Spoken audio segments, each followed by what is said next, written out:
എങ്ങോട്ടാവോ യാത്ര? Ashoka, S I സാറിന്റെ അമ്മയ്ക്ക് വാദത്തിന്റെ അസുഖം. മോളെന്താ തള്ള കഷായോ വാദത്തിന് പുറത്തേക്കാൻ? എന്നെയും എനിക്ക് വേണ്ടപ്പെട്ടവരെയും കൊല വിളിച്ചും മേല് വേദനിപ്പിച്ചും ഇന്നോ നാളെയോ എന്ന് പറഞ്ഞു നിൽക്കുന്ന ആ എരപ്പ എസ് ഐയുടെ വീട്ടിലേക്ക് തന്നെ വേണം മോളെ വേലക്ക് പറഞ്ഞയക്കാൻ, അല്ലേ? അല്ല, ഗൗരി ഒരു വീട്ടുവേലക്കാരിയായിട്ടല്ല. തെണ്ടി, എന്റെ വീട്ടുമുറ്റത്ത് വന്ന് എന്റെ കുടുംബകാര്യങ്ങള് എന്നോട് ചിലക്കാൻ നീ ആരടാ? ഇറങ്ങണം. എടാ ഇറങ്ങാൻ. ഈ മുറ്റത്തിന് ചവിട്ടിയാ നിന്റെ കാല് ഞാൻ വെട്ടും. ഓടാ, നിന്റെ പെറ്റ തള്ളയും പെങ്ങളും ഉണ്ട് നമ്മുടെ മുമ്പില്. ഇല്ലെങ്കിൽ ആദ്യത്തെ വാക്ക് തന്നെ നീ മുഴുവൻ പറഞ്ഞു തീരില്ല. ഇത് നിന്റെ മുറ്റം, ഈ വളപ്പിനപ്പുറത്തോ. വരുന്നോടാ ഉത്തമന്റെ കാല് വെട്ടാൻ.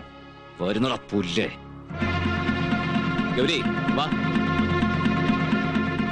കേറി പൊടിയാത്ത്. അത് അവള് തീരുമാനിച്ചോളും. എടീ ഒരുമിട്ടോളെ, ഇറങ്ങി പിന്നെ നീ അത് തിരിച്ചു തരില്ല. കേറി പോടി. അങ്ങാടി തോറ്റതിന് അമ്മയോടല്ല ആണുങ്ങളോടാ. എന്നോടുള്ള വിരോധം തീർക്കാനാണെങ്കിൽ വിളിച്ചു നിന്നെ ഞാൻ.